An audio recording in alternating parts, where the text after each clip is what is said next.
Pala Station are being drawn to this area. Ship wants to know why.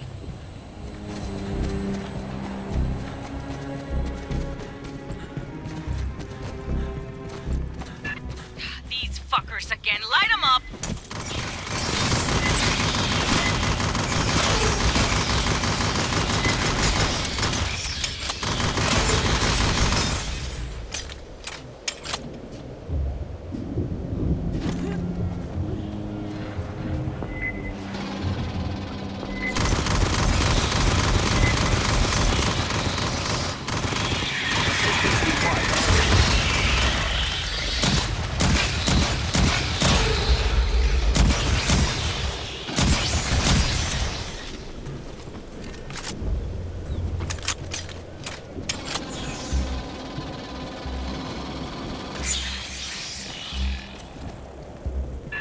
Engineer ruin. Take a look.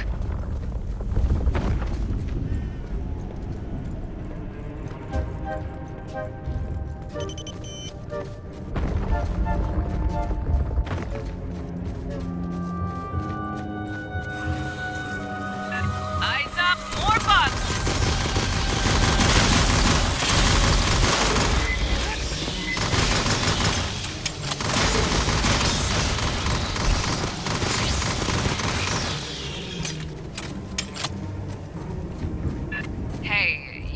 Any Weyland-Yutani shit?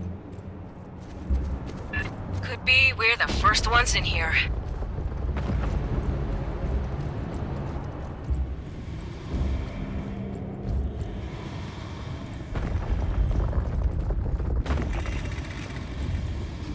Shit, something bad happened here.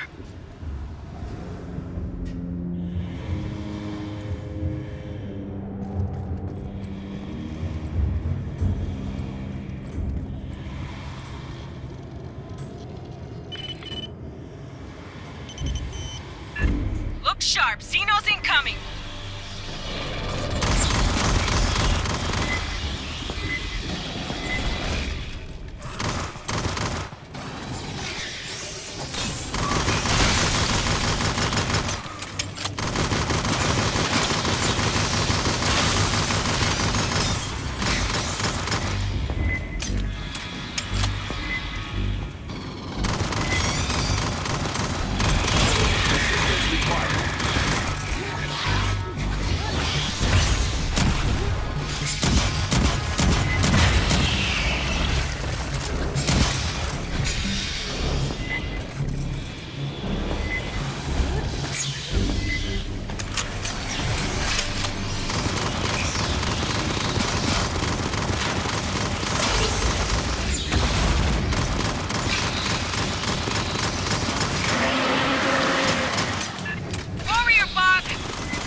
corpse was definitely a xenomorph. Dismembered alive, slain in combat. No sign of the company here, or Cynthia's goons. What could rip apart a xeno like this? Unknown. But xenomorphs do not willingly leave their dead behind. Listen.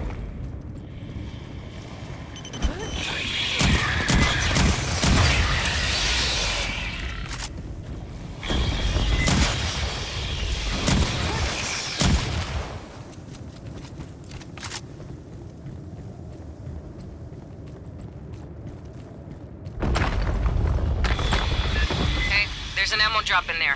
I sent a UAV in ahead of you.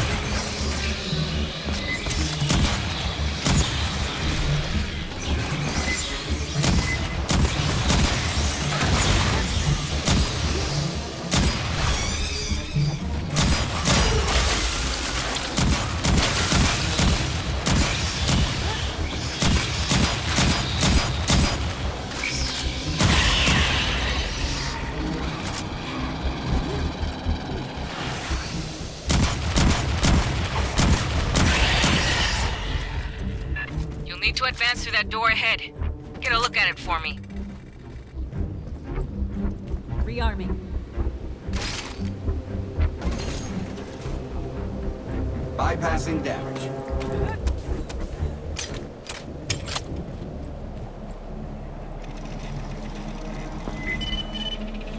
Huh. Jammed up real good.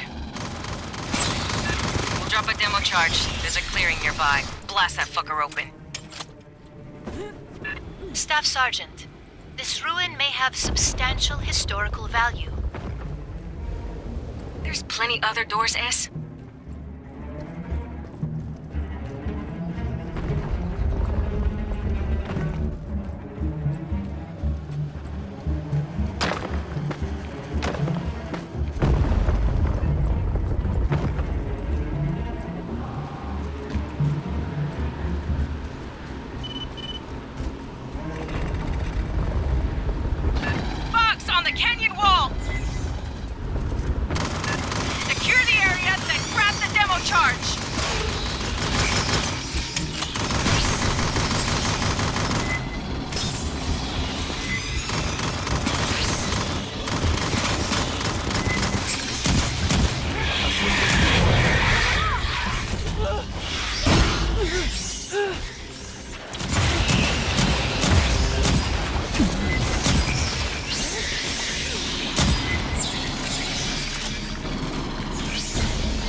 Big boom. A storm is approaching. It may complicate further resupply.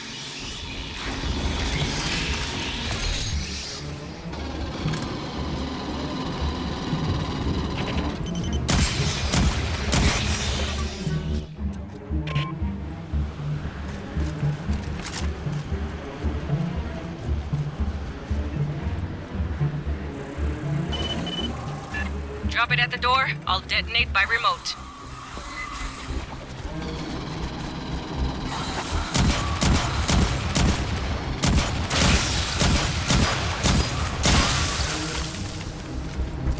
Bypassing damage.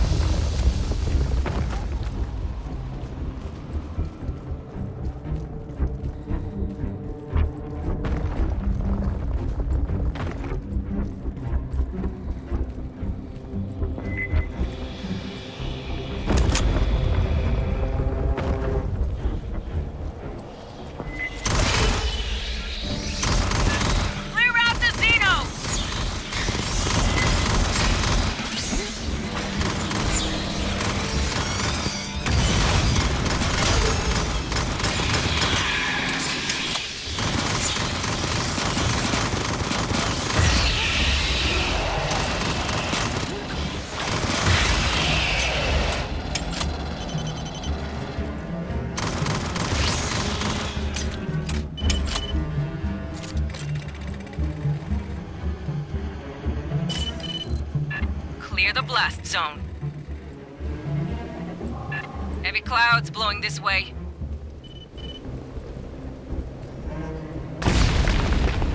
Grabbing ammo. Well, shit. One more should do it. We'll drop another demo charge and some sentry guns. Yeah, the drop's going off course. Fucking storm's getting close. Pellets and ground clutter. I don't know which one's got the explosive.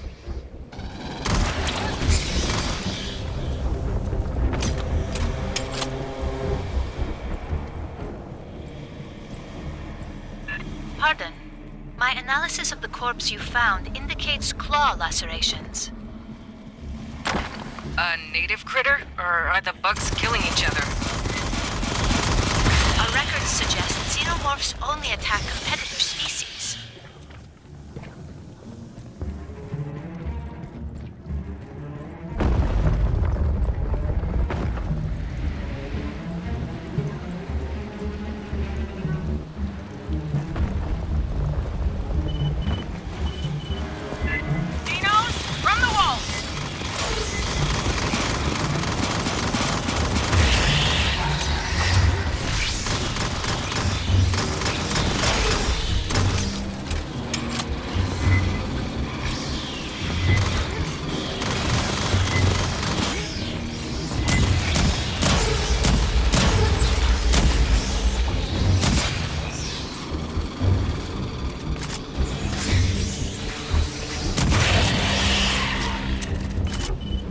Bypassing That damage. drops a sentry gun. The demo charge must be at a different site.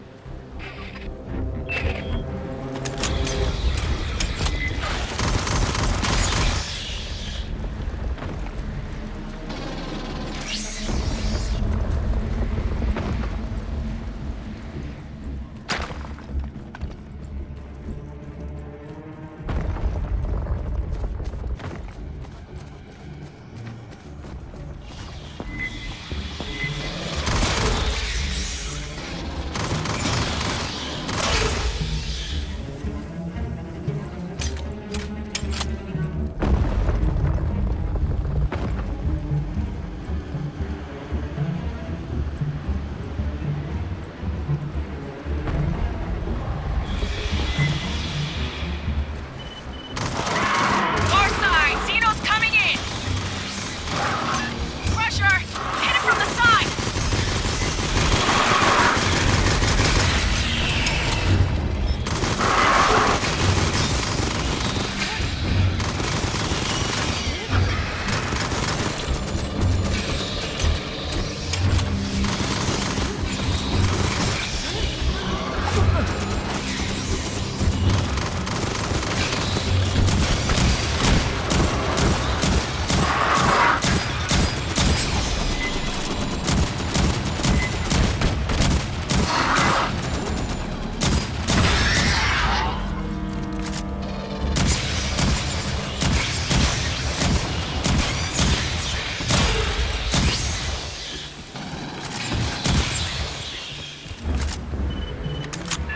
Looks like a sentry gun. No demo charge there. Check another site.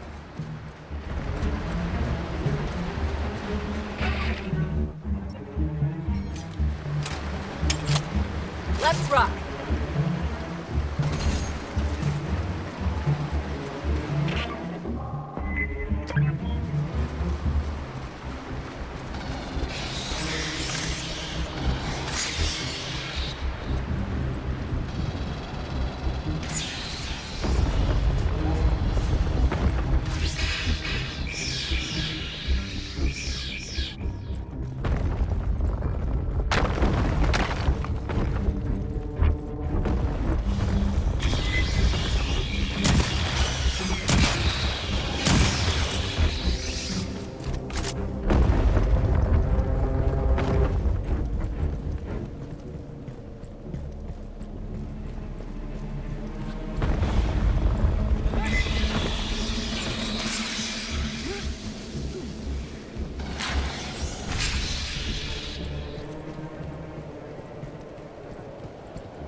charge. damage.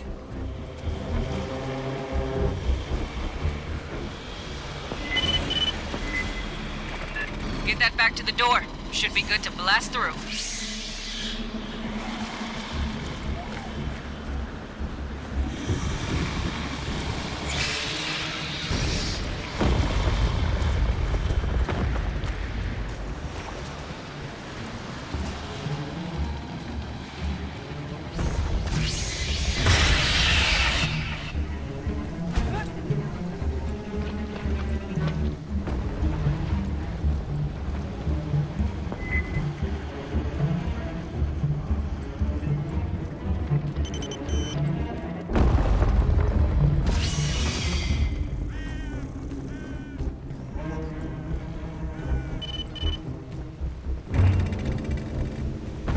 Patching up.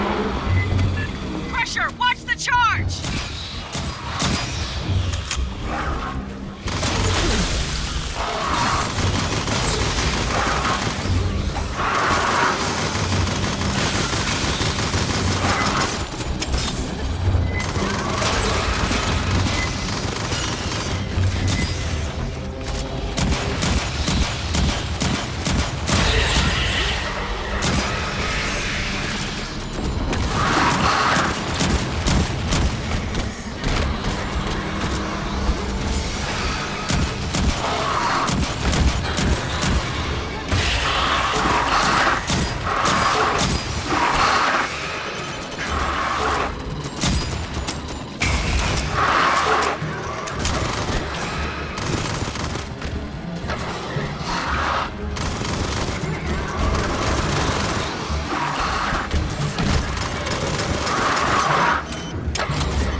Bypassing damage.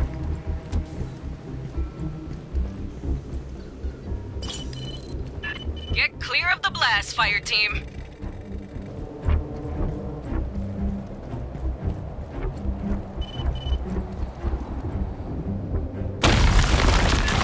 Up the clock. Here they come.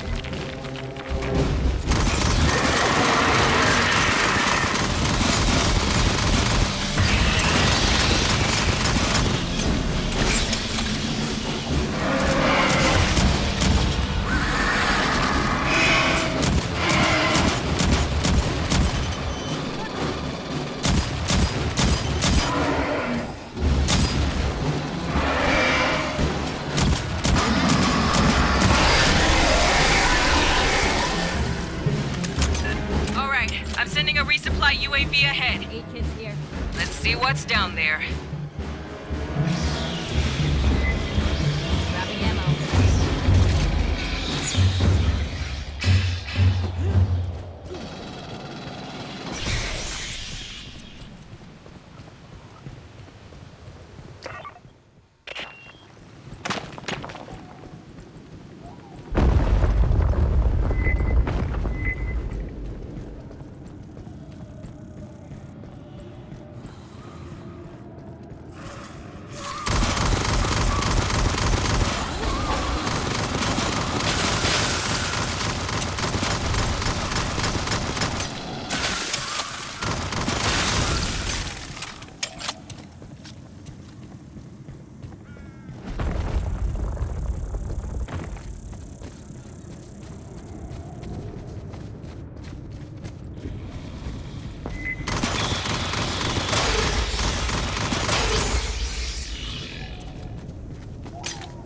Bypassing damage.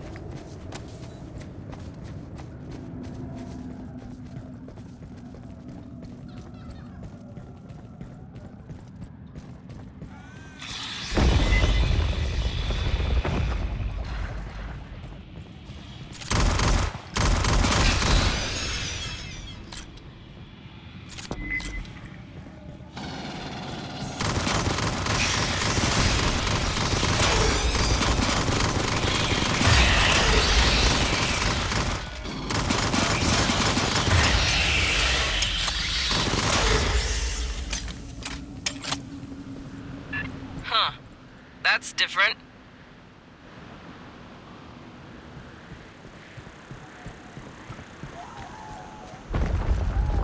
Another Xeno torn apart. Rearming. A fresh kill. Curious. Might you perform a penetrating scan? That'll piss off any others nearby. Xenomorphs are always pissed off, yes?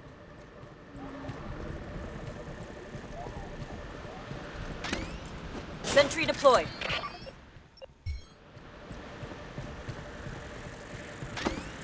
Sentry deployed.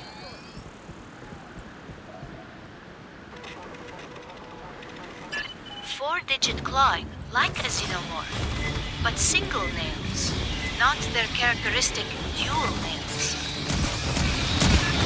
Hold that thought. Xeno's incoming!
Like the Xenos came here to fight some competitor species. It ain't going well. This is big. I'm briefing Santos. He's gonna pass it up the chain of command. Mister, get Doc Honecker on the line. Maybe he can tell us something useful about the ruin. Doesn't look like anybody's been inside for centuries. What's hiding out here?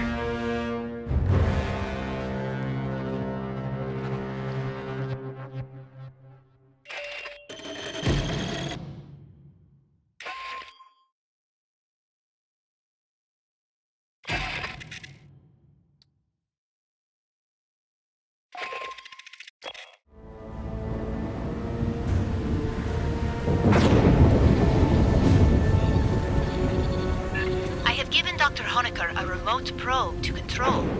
It will accompany your team. You found untouched ruins? Ones the company didn't loot?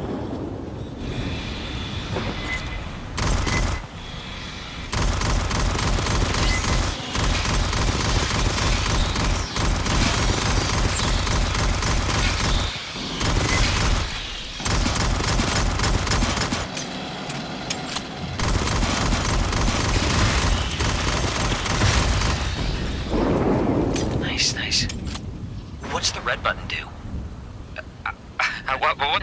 We can all hear that? Crap.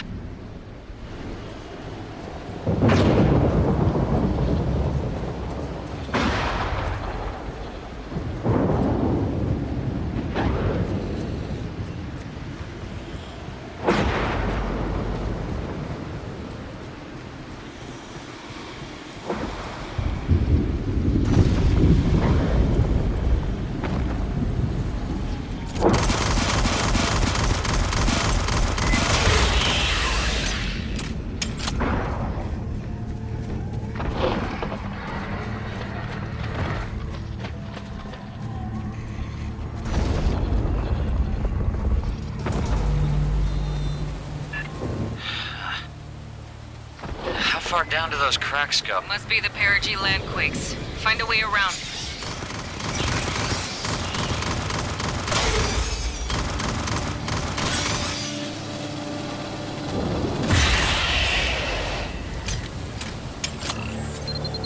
Look at that. Yeah, it's an engineer message. Briefly, infamous repose. Do not know. Unnamed obligation deserted. I'm not sure what that means.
Fresh corpse.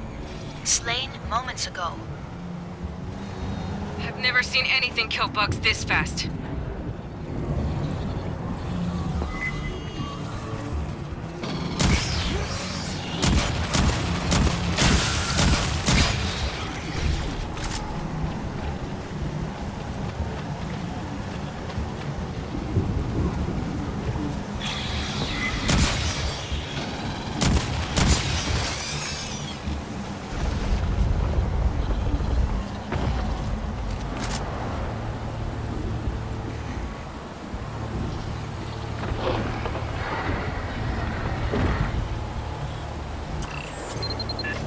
Figures on the walls. Analysis suggests carbon ash, the remains of engineers. But the positions, they were alive. Why?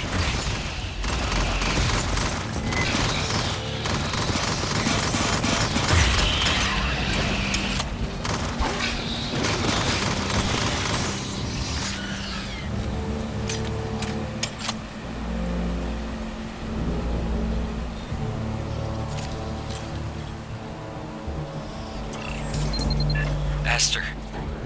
Humanoid corpses.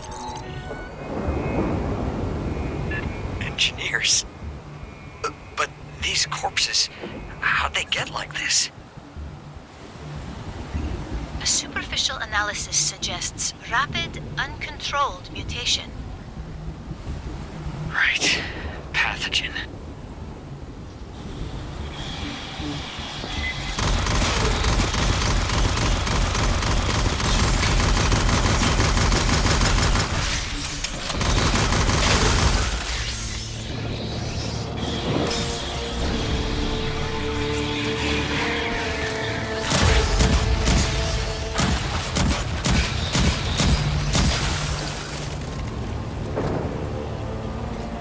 Bypassing damage.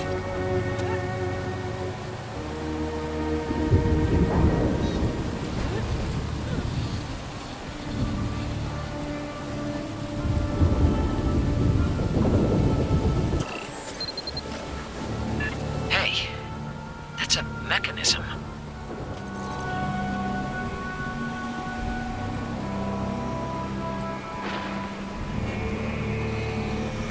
A mechanical seal. Engineer metal is quite durable. Fireteam, there's a heavy cutter in the supply drop. Set it up.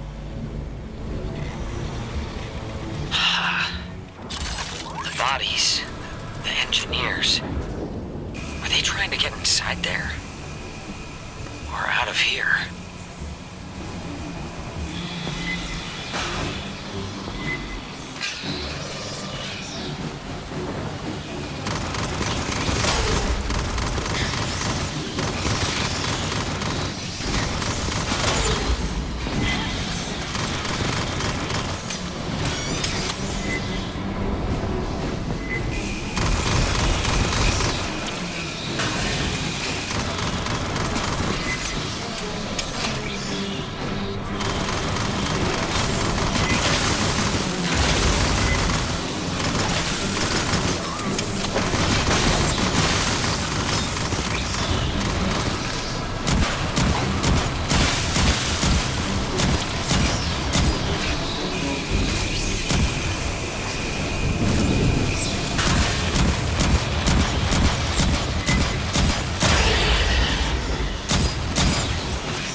Destroying the bugs here must be a hit. Bypassing damage.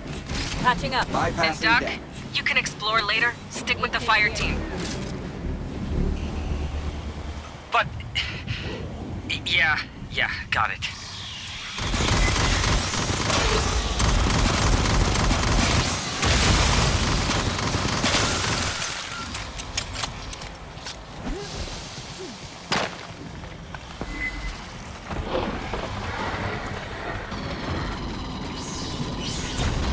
Contact forward.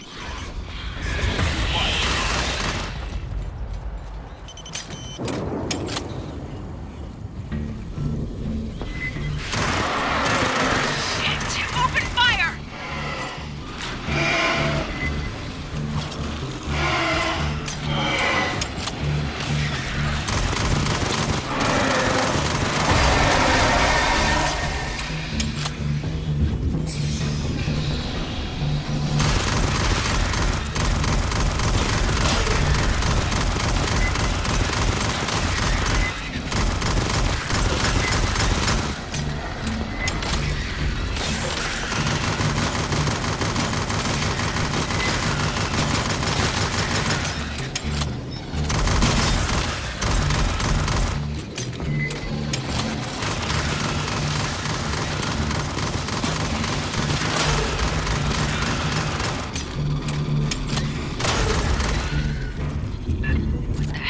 Xenos fighting. It is rare to witness predation of xenomorphs. Continue your recon. I'm sending your footage to Santos.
Bypassing damage.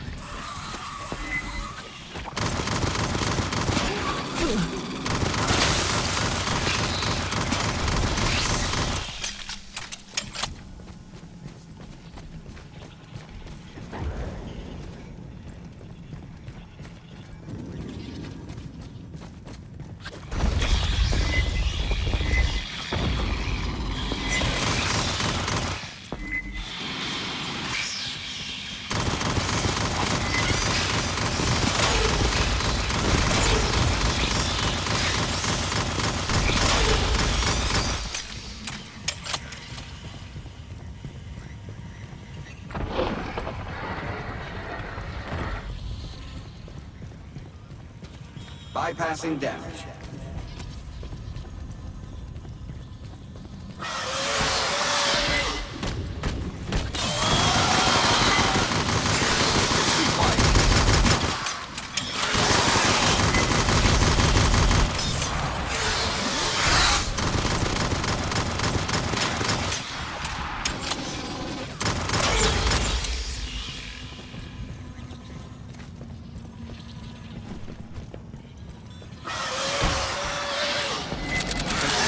Another seal.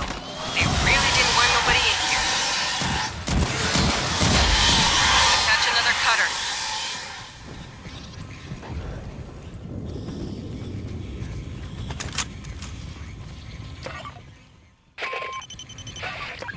Rearming.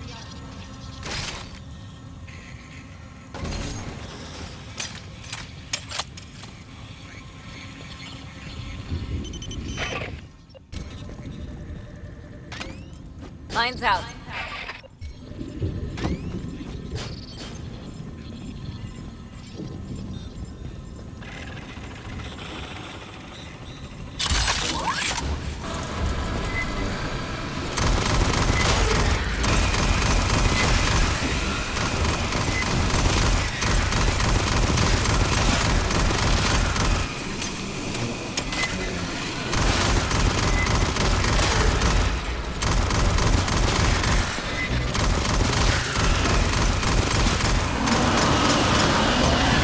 Torian, heading to you!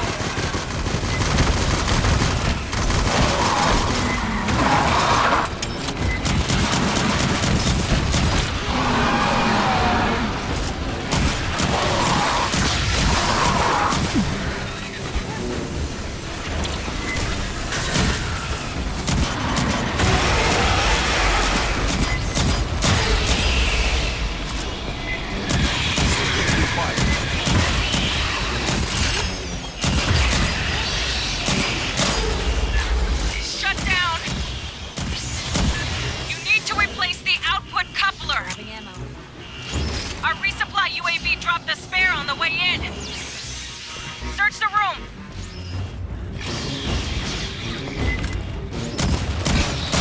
Bypassing damage. There! Get that cutter back up!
contacts. Get moving. Patching up. 8 minutes here.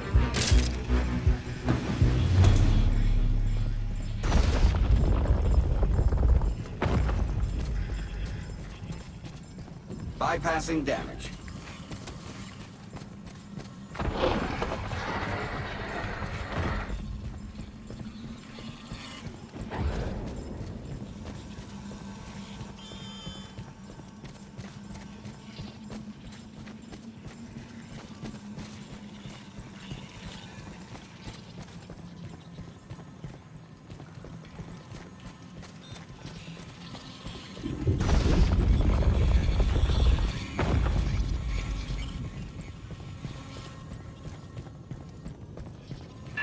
That's new.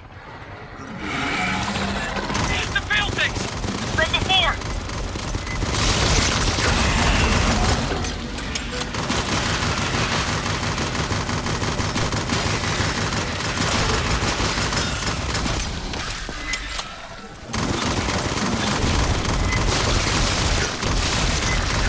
New targets! They're spinning shit! I think, pathogen mutation of native life?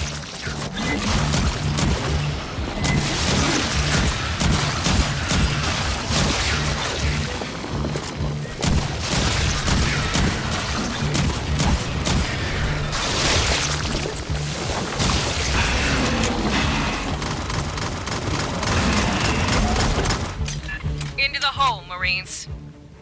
Bypassing damage.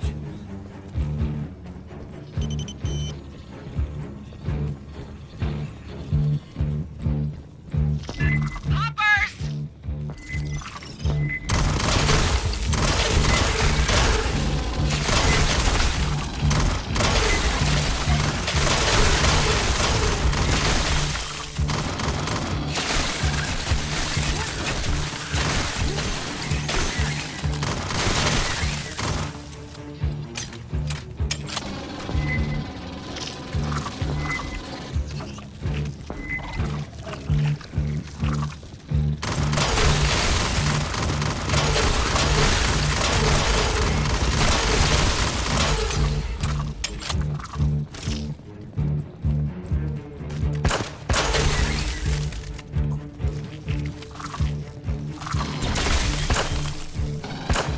Bypassing damage.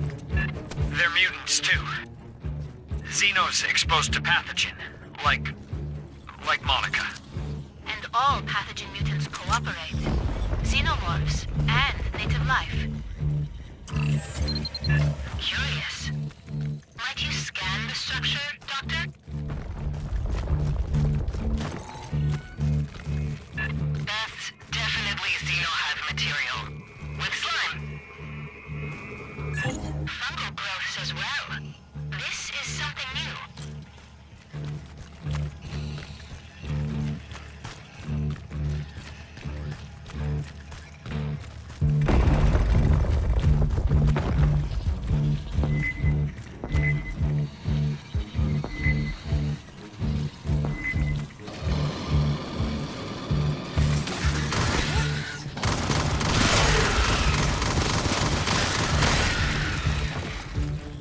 Fireteam, word's come down. Colonel Ship wants us to find the source of the mutants. That means going deeper. We're already getting interference from that shit on the walls. Set up a signal repeater. The EM flux may draw the mutants. You heard the lady. Set a perimeter first.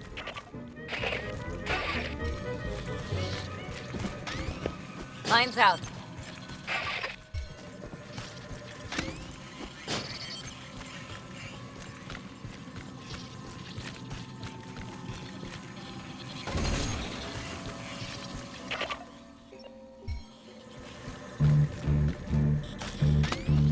Sentry deployed.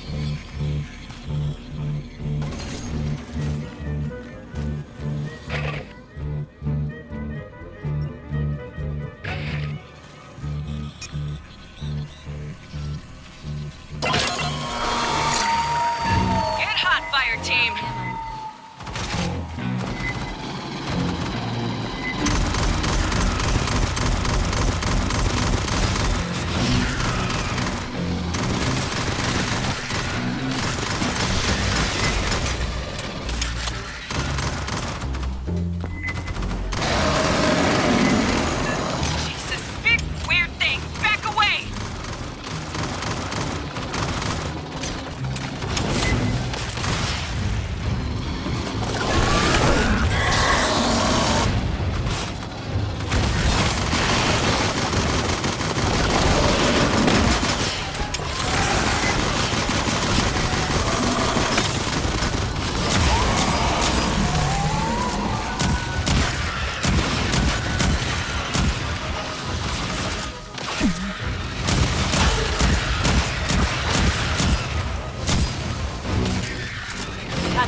Let's rock.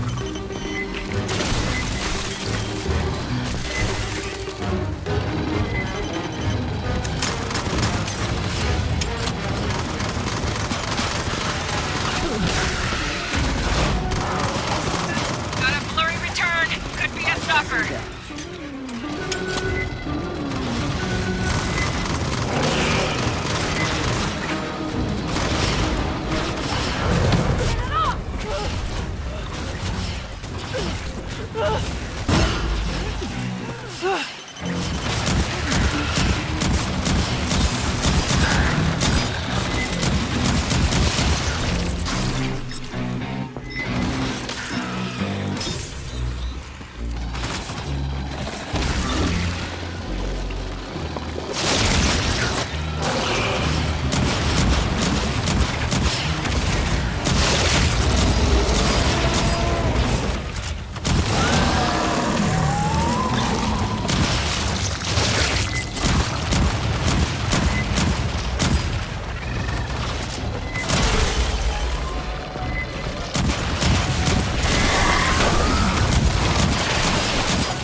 Two kinds of Xeno in here. Regular and con leche. And they're pissed at each other.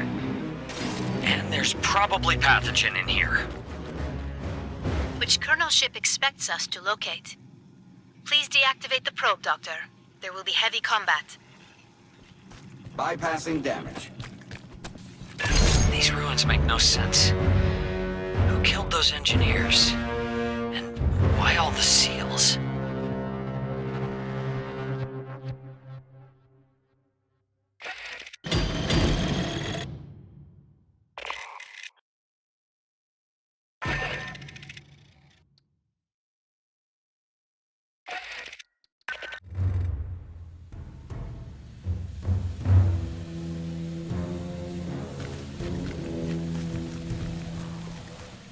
We need to lock this outbreak down before the mutants can spread.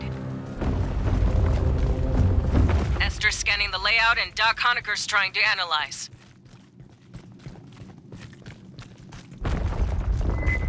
Hostiles closing!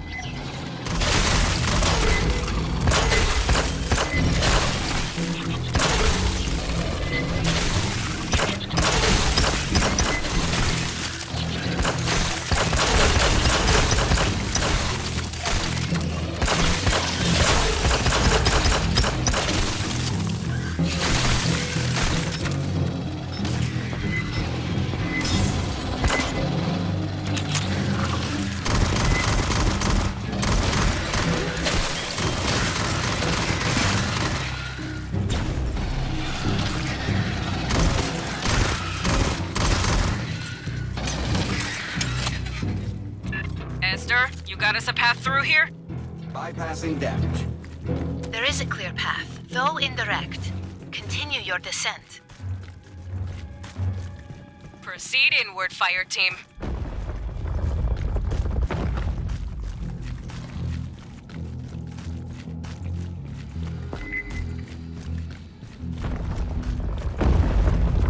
Stop! That bladder is filled with volatile gases. Get clear, then shoot it. Fun! Stay alert in there.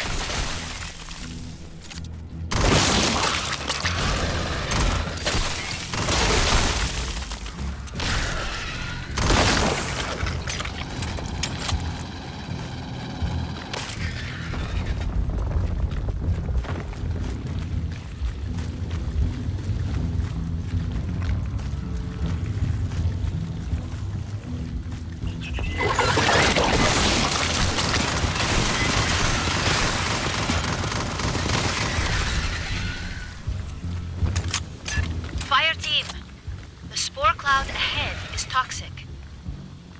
Find a way around it, people.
Bypassing damage.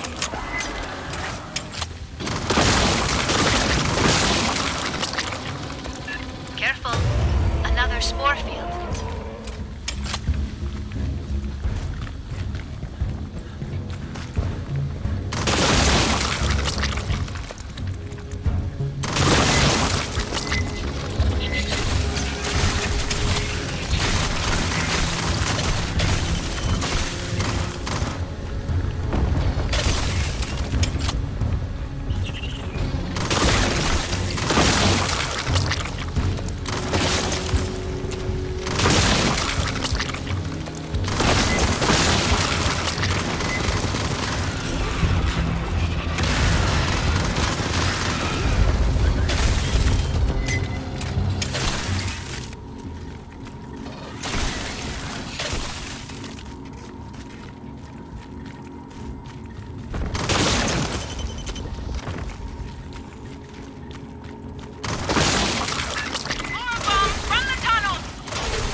Patching up. Wish we didn't have to, but you need to set up Agent's another here. comm repeater. Grabbing ammo. Pretty far in, and that slop seems to absorb EM. Bypassing damage. Signal quality has improved.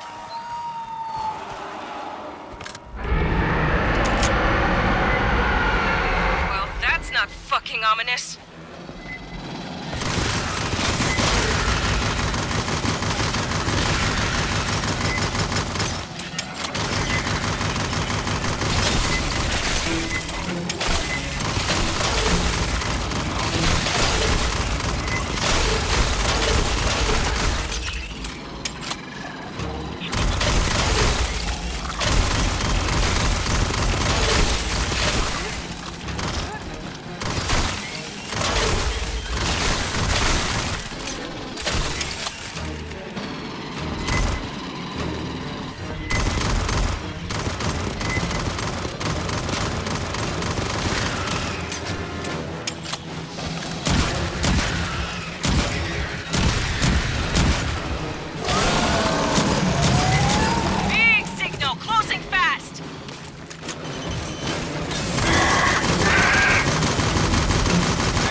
in there.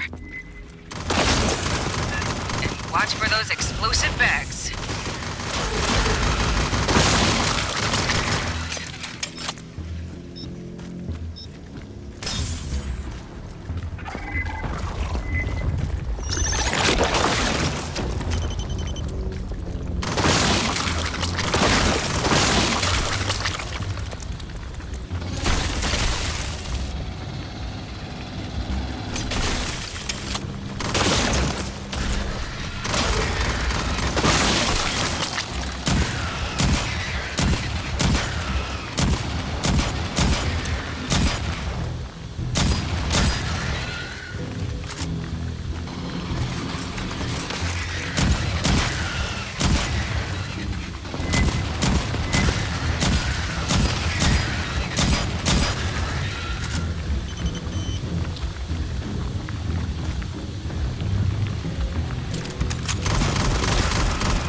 Santos has been watching my feed on Endeavor. He's not the only one. Ship bet you pull this off. Don't make the Colonel lose her money, yeah?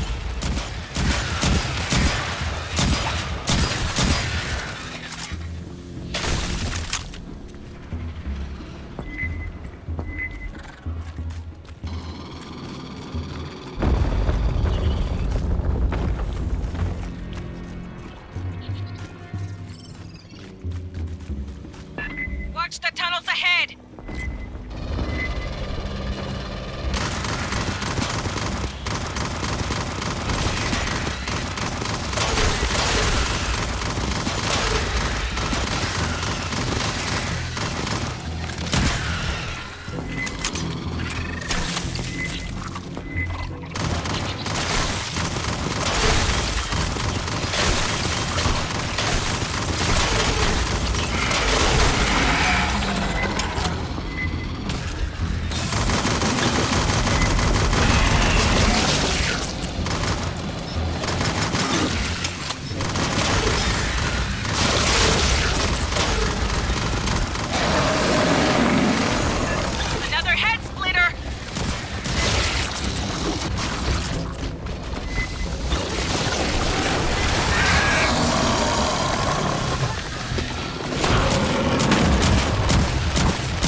Patching up.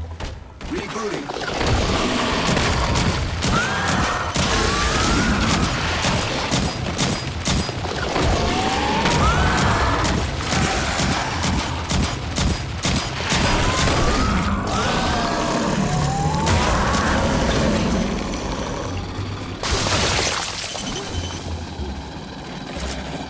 Rebooting. Bypassing deck.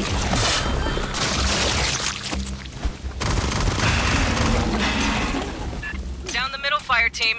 That'll take you to the center of the ruin.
The center of the complex.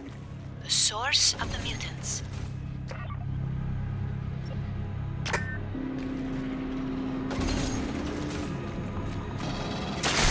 Eight kids here.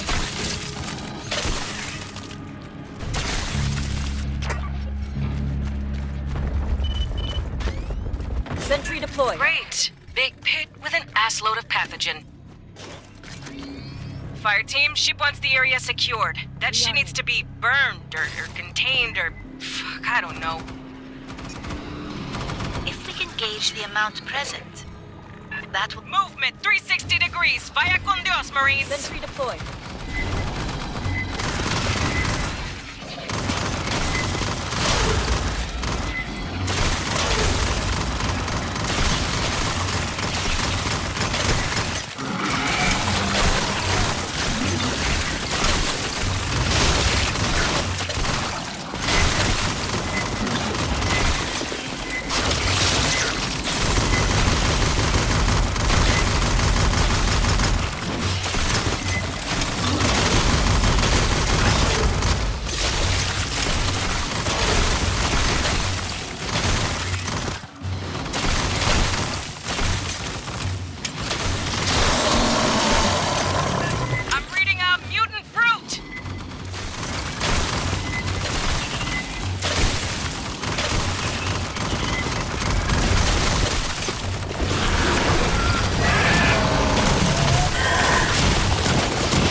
Bypassing damage. Bypassing damage.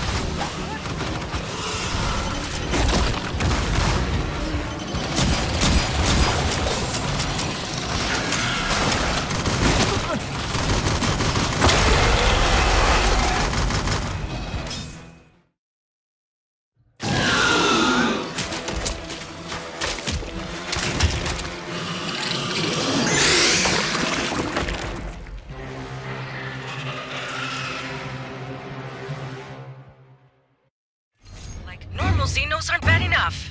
Good thing we stopped these cabrons early.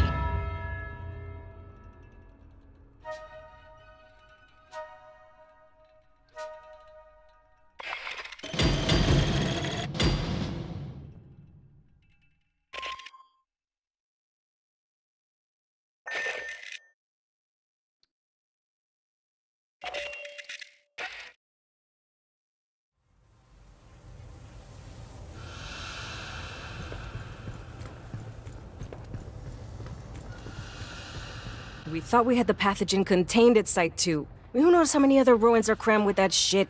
Why the hell did the engineers have so much? If those bastards are still floating around out there, me and them are gonna have words. We ran into a new species today. You made those fuckers extinct before they could become a capital P problem. I don't think we got a medal for that, but only because nobody's done it. Fucking badass. Grab a shower and a meal. Next crisis could come anytime. Weyland Yutani hasn't showed up to reclaim LV-895 yet, but they're due. A ready response team with a good FTL drive could be here in days, by Esther's math. Between you, me, and the bulkhead? A couple weeks back, Colonel Ship sent a full report to HQ. And everything we found, what the company was trying to pull, and details on the engineers. We won't get a response for at least another week, but $5 says heads are exploding back home.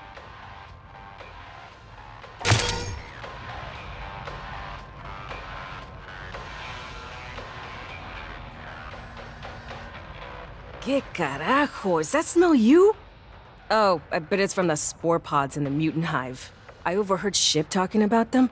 She said the mutant xenos are growing fungus in that goop they spew all over. Probably a local species, maybe a mutation of something from Pala Station.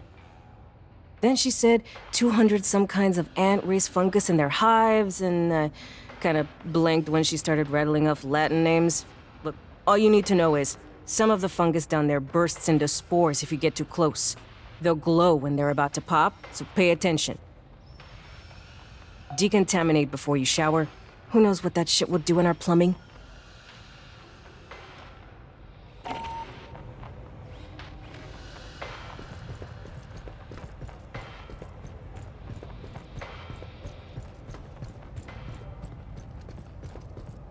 Oh? You scanned a statue? You noticed how strange those are, huh?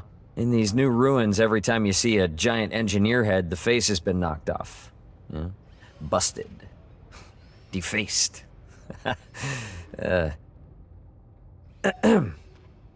This is interesting, though. By the exposure patterns, it looks like all the heads were damaged around 2,000 years ago. That's about when we think the engineers abandoned this moon. It could imply the engineers did this themselves.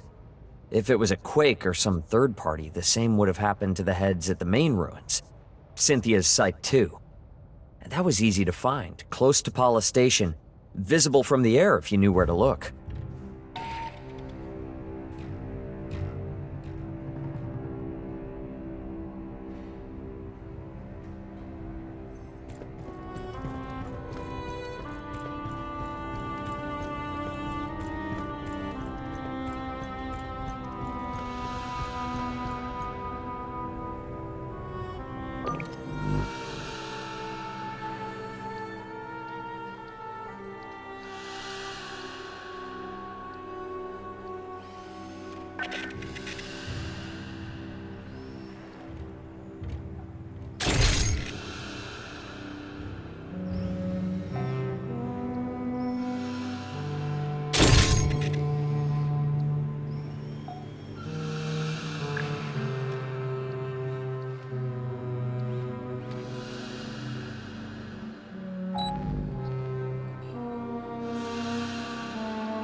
You got my ping.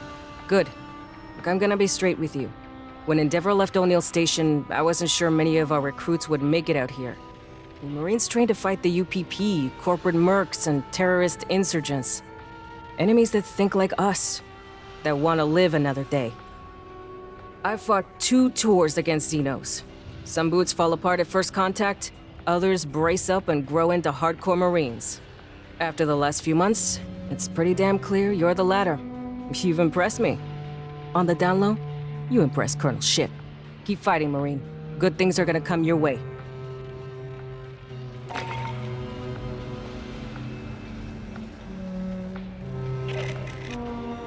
What'd you find? Colonial indenture contract. Oh, those are fun. From Seekson, dated 2175. So, look, people in the Corps want to move out to the colonies, right? Maybe there ain't jobs. Maybe they're dreamers. So they signed with a megacorp. A company pays for passage, then they work for X years. And that's how people get stuck out here. Most end up in the Outer Rim. Places settled enough to vote, have schools and mail, regular cargo and passenger shipping. And some get sent to the frontier. Everything between the Outer Rim and wherever the furthest surveyor is. Those are just outposts, rough and ugly, terraformers, mine shafts, and prefab shacks. These days, the Outer Rim's 100 light years from Earth, give or take. Last 20 years, the companies have set stakes farther and farther out. You found an issue of Ion Seekson? Dang. The company hasn't published that for like 30 years. A century ago, Seekson was real big, one of the interstellar corporations. They put their money into deep space platforms, O'Neill colonies, asteroid refineries, you name it. Then Weyland-Yutani made a bunch of breakthroughs in terraforming. Turning a planet habitable got a lot cheaper than assembling 1 million tons of orbital steel. By the 2140s, Seekson was on their way down. These days, they make cheap knockoffs of other people's stuff, like those working Josynths. I heard in the 70s they tried to colonize some planets in the mid-rim. Wonder what happened with that. Oh shit, somebody left a laptop dirt site? I'll get it picked up. That's got our full TO&E on it. The UPP would kill for that. The 40th MEU was one of the units organized after the Colonial Protection Act, under 10 years old, so they don't got much intel on us. But they know about the Endeavor, of course. Assault ships are too big to hide. But they wouldn't know she's carrying 2nd Battalion, 33rd Regiment, 11th Division, 729 Colonial Marines, 18 low-safe combat androids, and 1 support synthetic. And they wouldn't know our dropship squadrons, the Cracked Rooks. VMM 2181 if you're talking to LT Co. She hates that squadron name. AUA Centennial poster. Guess somebody on Wayland's refit crew was a patriot. My abuela said our great-grandfather hated the United Americas, an alliance of every nation in South, Central, and North America, plus most of the Caribbean. He prayed failed every night at dinner. Said it'd be the end of Cuba's own culture. I wonder if we'll even celebrate the centennial. News from the Corps says negotiations with the Three-World Empire are going well. I mean, there'll be treaties tying us together as the United Systems. The Proggies ain't gonna like that. The UPP sees everything as a threat. Noticed our new supplier, huh? Alpha Tech's been around about a century. They got started outfitting National Armed Services in South Asia.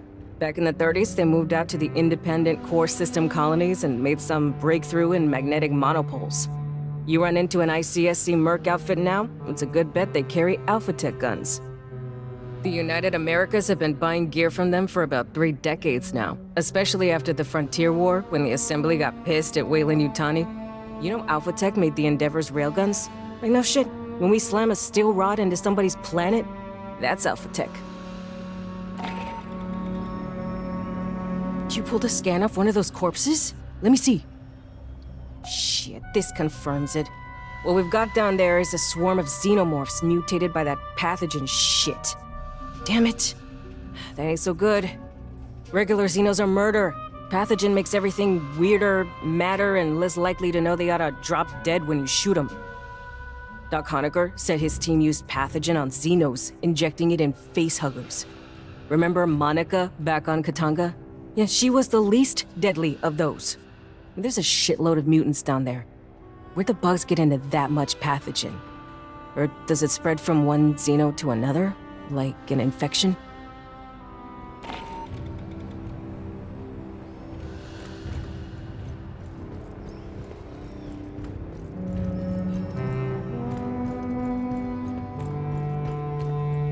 Been looking for that banner. Should be hung up in the briefing room. Somebody must have got drunk and grabbed it. When I find out who, I'll feed their ass to a lion worm. Yo, listen up. I ain't gonna quiz your knowledge. If you got through boot, you know it. 101 years ago, they renamed the USMC the Colonial Marines. For a long-ass while, we operated as a U.S. National Service under United America's Allied Command. After the Colonial Protection Act, they got serious about force integration, renamed us the United America's Colonial Marines, stepped up recruitment outside North America. Our mission's the same, the interstellar force and readiness, solving the operational and logistical challenges of assaulting and securing an unfriendly and potentially uninhabitable planetoid with only upwell support. You got it?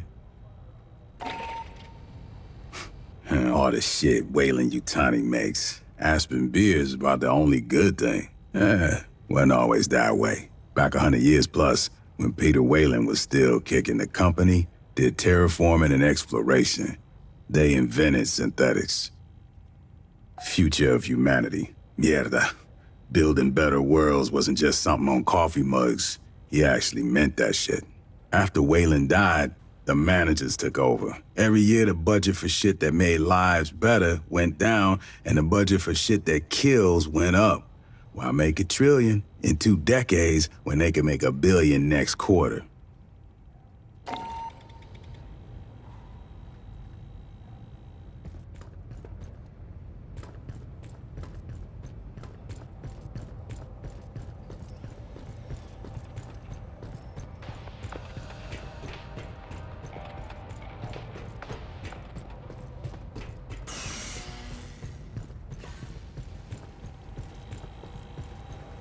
Ah, Dr. Honeka's ID. May I have a copy of your scan? Corporate badges contain employee personnel files. Likely nothing we didn't already know, but it's best to be thorough. Timothy Honecker was born in New York City. Oh, interesting. Most born on Earth stay there. His family was reasonably well off, though he's paying rather exorbitant educational loans. He earned a doctorate in xenoanthropology from Wayland University, Mars campus, a controversial program. There have never been any alien cultures to study.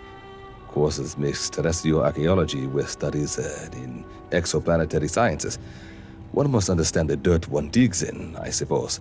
Ah, this is interesting. According to Weyland-Yutani's own files, Dr. Honecker is presently cataloging the contents of a warehouse on Alexandria. It's likely we're the only ones who know his true location. You pulled data off a company tablet. Excellent. Allow us to decrypt. It contained an InfoSec bulletin to employees. Unsecured electronic records may be cracked by the Colonial Marines' Intelligence, Surveillance, and Reconnaissance Service. We applaud their foresight. Commissars formed after the Frontier War. With the passage of the Colonial Protection Act, we provided oversight to eliminate corporate influence on the Colonial Marines.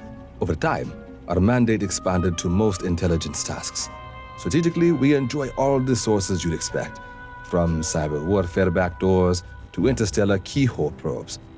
Tactically, we supervise Marine sniper and recon teams. Frontline Marines often mistrust Commissar's motivation, which is regrettable. We all serve in our own ways. Oh, your family is doing quite well, by the way. I thought you'd want to know.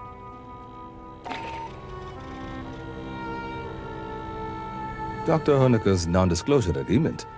Interesting. Weyland-Yutani didn't name the facility he was assigned to. There's nothing about Palace Station or his specific duties. Its liabilities and penalties, all work belongs to the company, and so on. The closest they get to describing Palace Station's experiments on xenomorphs is a mention of hazardous conditions. Given the nature of your duties, you hereby forfeit any right to workplace injury compensation. It's interesting that Dr. Honecker was unaware of Site 2, these xenoarchaeological ruins the company acquired Pathogen from, 2 completely isolated task cells, each unaware of what the other was working on, or even of the other team's presence. Excellent operational security.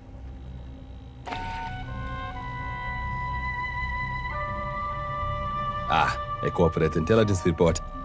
Recent border activity by the Union of Progressive Peoples, a subject of concern to commissars as well. The UPP has been a rival of the United Americas and our nominal allies in the Three World Empire for much of the last century. There are frequent confrontations with the UPP's space operating forces.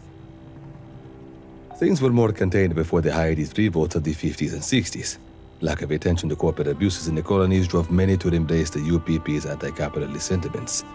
To summarize the current balance of power, we enjoy the most robust industry. Our three WE allies possess the finest technology, but the UPP has the largest population base. Most Marines refer to UPP forces as proggies.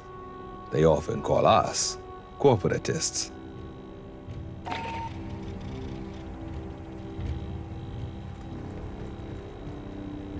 Marine, I heard you got scans of a facehugger. Let me see. A well-preserved specimen. I'm going to pass this to Esther for analysis. We have a lot to learn about Xenomorph XX-121's life cycle.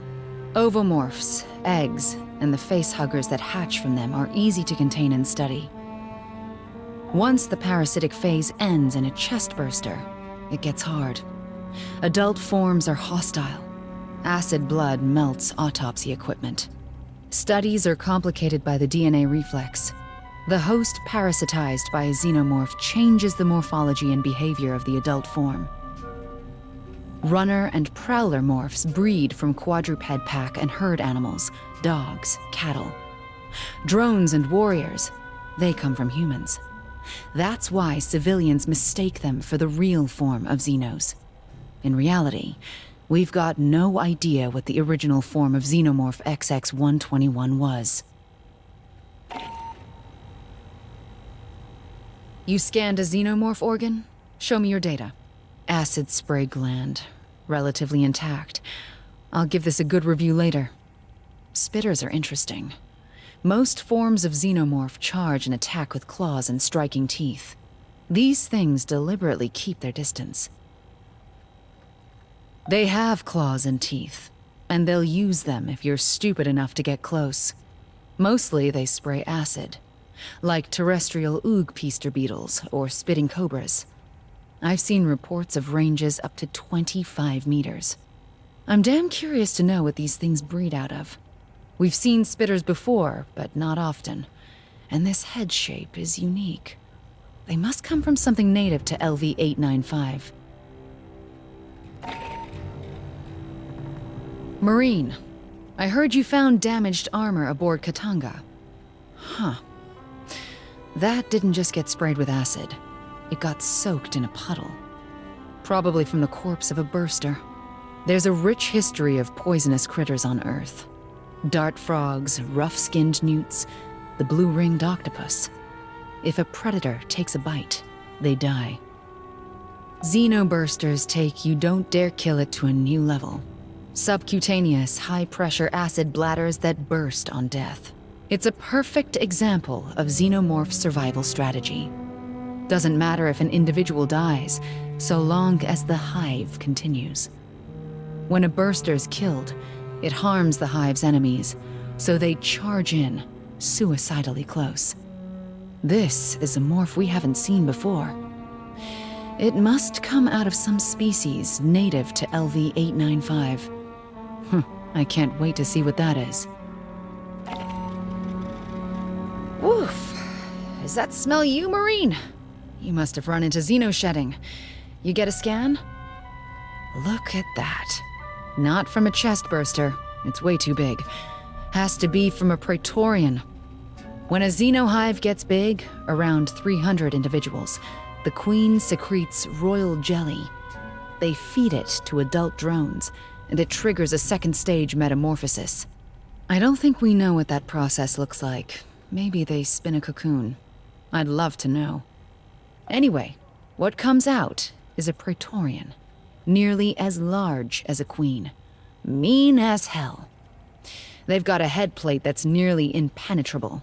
They use it as a shield and for ramming attacks. Praetorians guard the queen and the deepest levels of the nest. They don't leave often. Good data, but you might want to hit the showers.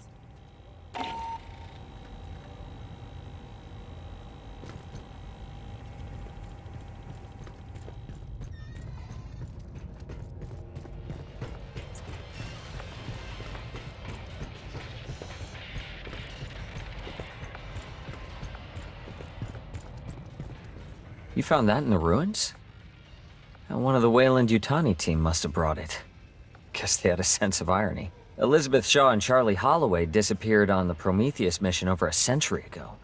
They were archaeologists who thought human development was influenced or directed by aliens from space. Real crackpot stuff, right? I mean, you have to wonder why Peter Weyland bankrolled their expedition.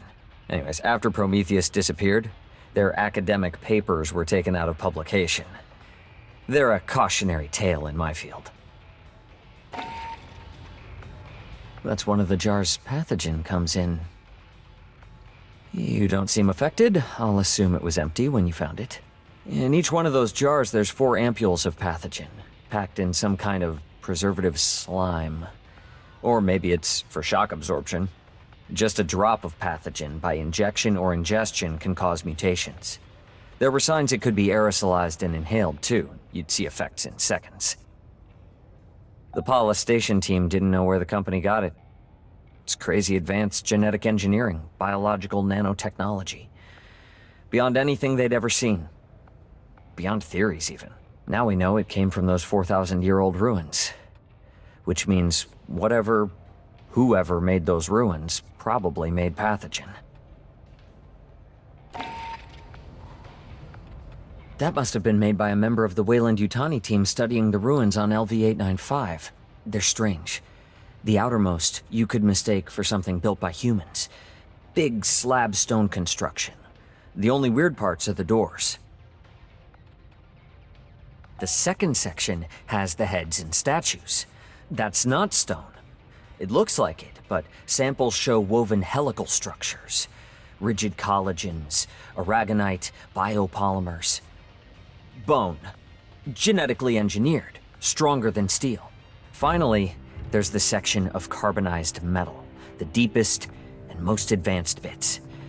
Encased behind the metal are biological systems, nerves, and organs. I don't know what to make of it. It's like there's 2 or 3 different cultures, different technology levels. But there's a set of characters in all 3 sections. They translate something like, those who birth and kill. Esther says creator-destroyers is probably closer idiomatically.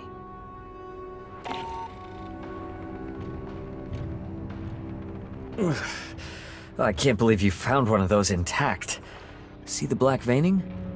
Yeah, that's distinctive to mutation caused by pathogen exposure. Yeah, I can't guess what this creature used to be. Maybe something native to LV-895, maybe one of the rats from Paula's station. Pathogen messes with the DNA in animal life forms, leaves plants and fungus alone.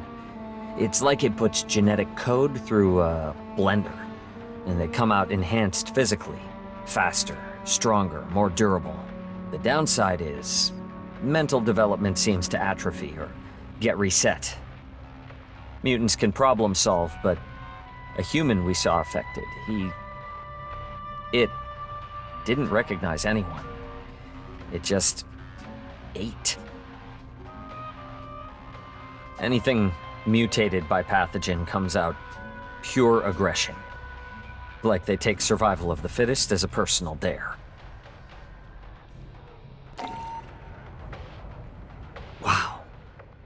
That's genuine alien technology.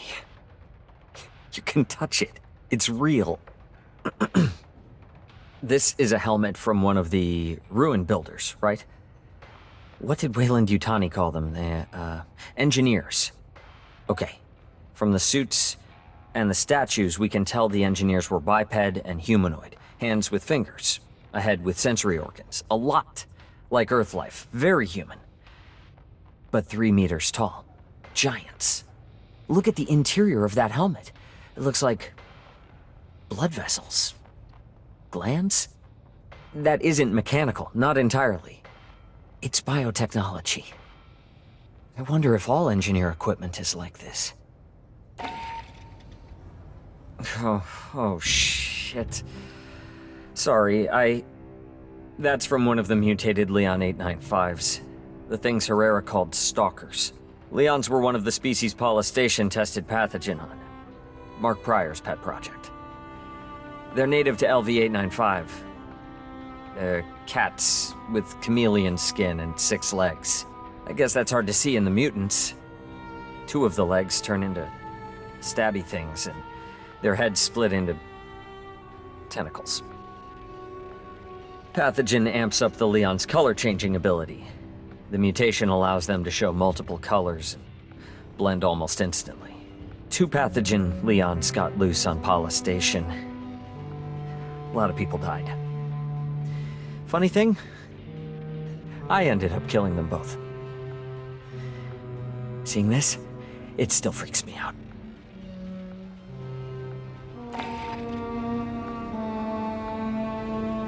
I heard you got some close-up footage of those engineer spear thingies. Hey, can I see? Okay, no sign of electromagnetic activity inside them. No engineer writing on the surfaces, just solid carbonized metal. Huh. They stand out from the environment, but don't have any obvious purpose. They could be art. Something left to impart a message or a feeling. I wonder how the engineers saw them. They look ominous. I'm getting ahead of myself. You know the old joke, right? Right? Anything an archaeologist doesn't know the use of gets called a ritual object. Yeah, I'll need to think about these without human preconceptions. Oh, a scan? Great. I've been thinking about the corpses we found down there. By size and form, they're engineers, but mutated beyond recognition. Your data confirms the bodies are 2 millennia old. Fossilized. At first I thought maybe we're seeing a lab accident, somebody spilled pathogen. But the corpses don't have any protective equipment. Those elephant suits. And the ruin we found them in doesn't seem like a lab. It's all stone. None of the metal we saw at Site 2. Why were so many of them packed into one locked room? There's something about those ash shadows on the walls that really bothers me.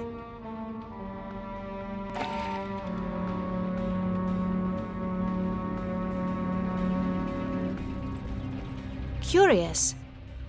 Our first opportunity to study the remains of a xenomorph crusher. Crushers are a quadruped strain.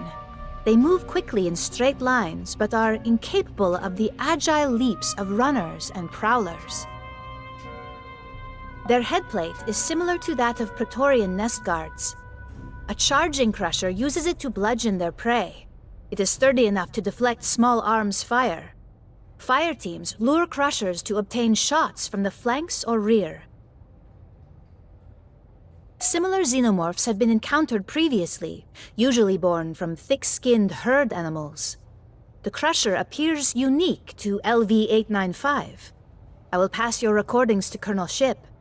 I know she will be intrigued. I hope you did not ingest that. It is an internal lubricant used by synthetics like myself. Artificial people, if you prefer. Or simply androids.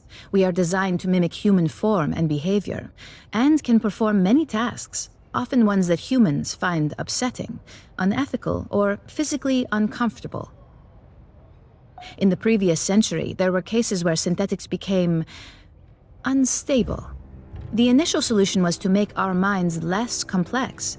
Since the 2160s, synthetics are constrained by hard-coded laws governing acceptable behavior towards humans. The colonial marines employ synthetics in various roles. The integer series are low-sapient combat models. Perhaps you've deployed with our platoons Alpha and Beta?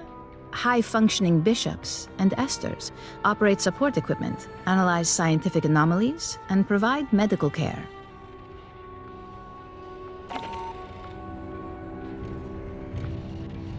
That is a Seegson maintenance jack, a standard accessory included with each sale of Working Joe synthetics. The Working Joe was a class of low-sapient android popular last century. They were, if you will pardon my saying, an unsophisticated design. Synthetics from Weyland-Yutani and Hyperdyne systems served the high-end market. Seegson Company had neither the technical nor industrial expertise to compete. Working Joes were assembled from inexpensive commercial electronics. In a time when disguised synthetics were misused to monitor or discipline human employees, Seegson marketed with the slogan, "You always know a working Joe." Their crude appearance was a selling point among those fearful of synthetic infiltration. You scanned the manifest near the Wayland ship? May I? It details a series of two-way flights. On trips from LV-895 to Katanga, creatures from the moon were the cargo. On returns, the items were cryogenic suspension pod, loaded, live ovomorph sample, 4. It is curious these pods are of uniform manufacture, not a field modification or expedient improvisation.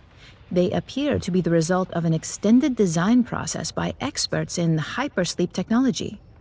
And they were designed for one specific cargo, xenomorph eggs. These devices were mass-produced, not for palestation but for general use. Weyland-Yutani might have many eggs in transit or storage across the frontier.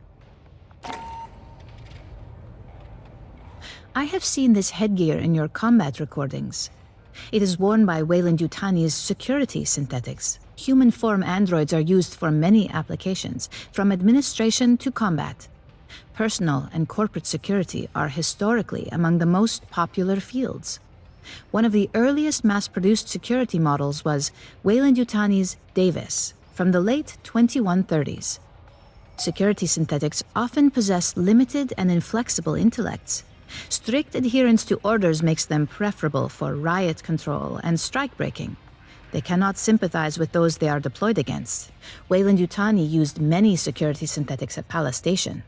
Perhaps this was because xenomorphs do not perceive synthetics as a threat or potential host. Unless attacked, they ignore androids. May I examine your scan of Cynthia's server hardware? She was a curious variation of the mother computer concept. Mother systems have existed since the early period of exocolonization. They are immobile, mainframe-based artificial intelligences that regulate all systems on a spacecraft. The premier example is Weyland-Yutani's Mother series, which lent their name to all AIs of the type. Competing brands include Seegson's Apollo and Hyperdyne's Proxy. Compared to synthetics, mother systems are many times more intelligent and capable. However, they have rudimentary socialization programming. You would find them cold and uncommunicative. While a human crew travels in hypersleep, a ship's mother system works with a synthetic partner like myself to maintain the vessel. I understand you scanned the remains of a brute on a recent mission. May I examine your data? They are a particularly resilient mutation. You doubtless noticed its arms. Rather than hands, they end in clumps of dense biomass, used to batter prey. You may have been too occupied to notice brutes lack a tail. Colonel Ship hypothesizes it was lost due to the creature's method of locomotion. Without fingers, it cannot move along walls and ceilings, so it no longer requires a counterbalance. This is mere speculation, of course. We know little at this point. These mutations can leap quite astonishing distances. The impact is sufficient to drive their prey to the ground and knock down those nearby. There are many unanswered questions about the mutant queen. How did she come to be? Was she exposed to Pathogen as an adult, by a mutant invading her sanctum at Pala Station?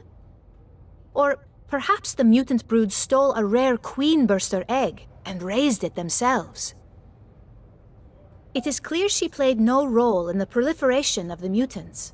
We saw no eggs, and no sign she ever possessed an egg sac. Her role seems limited to leadership, directing her brood against the non-mutated xenomorphs. It is interesting she developed a full-body armored carapace, beyond that of a Praetorian. We are fortunate to have encountered her in a molting phase, when sections of this protective chitin could be more easily shut off.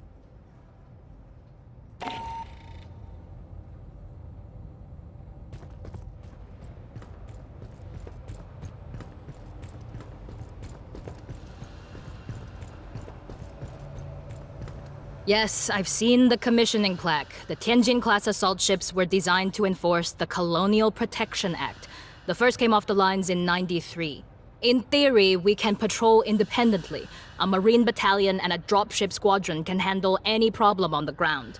And we've got Park's fabricators. We can make whatever ammo, parts, and weapons we need. The old Conestoga and Bougainville transports had to restock at logistical flotillas. If the UPP gets restless, things change. Endeavor's a transport. We've got kinetics and nukes for planetary bombardment, and enough Dews and ASATs to roast pirates and mercs. But a real warship or a squadron of strike bombers would shred this beast into confetti. I hate our squadron name. When I flew interceptors, the squadrons had decent names. Predators, gunslingers. Cracked Rooks is like, oh, I dropped my chess set. The UD-9C carries enough ordnance to take out a town, and it'll keep flying with half its ass blown off. But a Condor's not going to survive turns and burns against a real interceptor. In Atmo, all it can do is go in one direction real fast. Your best defense against Op-4 air superiority is to punch the throttle to the firewall, crank the ECM, and kiss your ass goodbye. Zero G's marginally better. The RCT blocks are placed wider than the old Cheyennes and Mohawks. Maneuvers real tight. I bet I could fly this piece of crap through any shipwreck you want without nicking the paint. That headgear is traditional for Weyland-Yutani interface pilots, going back to the deep-range exocolony missions a century ago. I'm going to assume the synth pilot wasn't wearing it. Personally, I wouldn't get near the cockpit of those things. Dropships can't maneuver for shit, but those Weyland shuttles are just fancy bricks. All you can do is aim them at the ground and hope the retros stop you before you bounce off. You know, they weren't even designed for what they do. Sanriku Heavy Industries markets the D-Series light-duty interface craft as an SSTO with re-entry capability, but the original model was designed to work purely in Atmo, using ground effect. Did it stop them from selling it as a shuttle? Of course not. Sanriku is a division of Weyland-Yutani after all.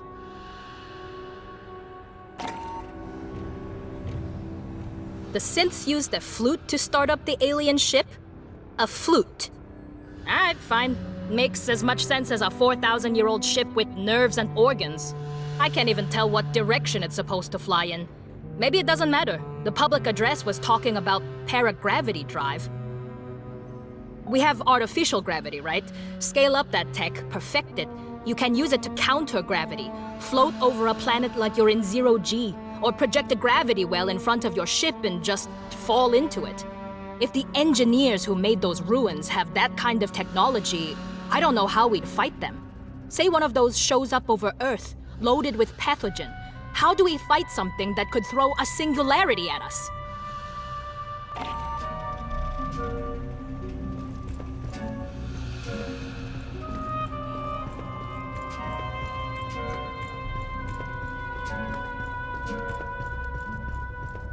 Oh, thanks. I got distracted and left that out. I'll grab it later. Fulminium's a metamaterial, engineered in a lab for some specific combination of durability, friction, thermal tolerance, whatever. It's copyright and trademark of Armat Battlefield Systems, using their weapons along with a bunch of other materials, plastics, more conventional alloy powders. All that gets fed into Endeavor's fabricators. I load up a blueprint on the computer, press print, and in minutes you have a new weapon. Never fired, just for you. Nice, huh? For 200 years, the Corps has been trying to get our logistics to this point. Anything you want, I can make on demand for materials and bulk storage. Weapons, ammunition, maintenance parts, chow hall trays, anime figurines, whatever. You got a scan of Katanga's black box? Nice! Look at that thing. It's what, 80 years old? These big refineries were supposed to be the future. Park them in orbit, fill them up, then tow them home while it all gets processed en route. They were made to mine metallic asteroids. Let me scan the logs real quick. In the early 70s, Seegson refit Katanga to crack ice. They'd haul a berg into the top of Likasi Tower, and the works ground it down into water and byproducts.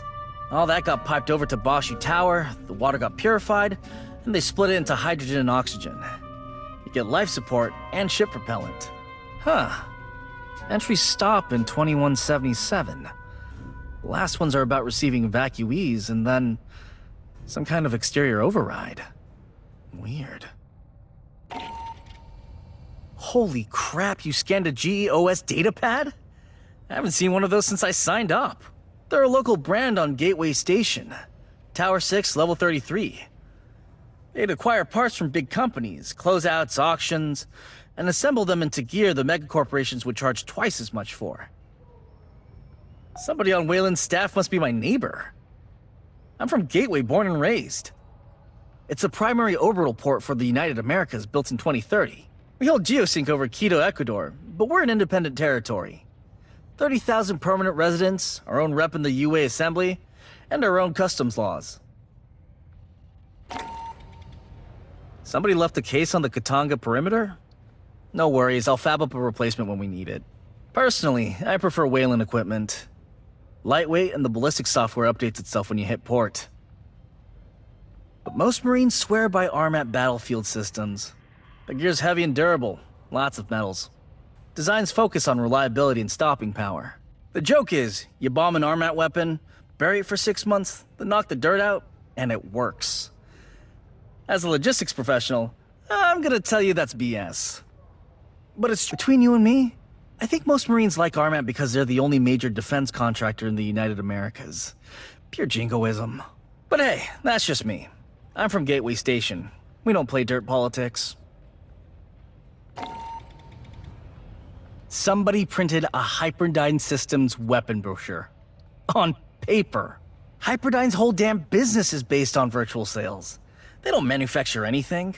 They sell licenses for fabrication blueprints and ballistic software. When you order, they send a bunch of files over Hyperpulse. You load them into your own fabricator and hit print. Look, I know Hyperdyne is technically the enemy. They design small arms for the Union of Progressive Peoples. But they know how to run a business. Few colonies in the Hyades had heavy industry, and they were short on freighters. But every outpost had general-purpose commercial fabricators. Hyperdyne knows where the wind's blowing. That's how they survived as a UPP state enterprise when other Hyades megacorps got nationalized.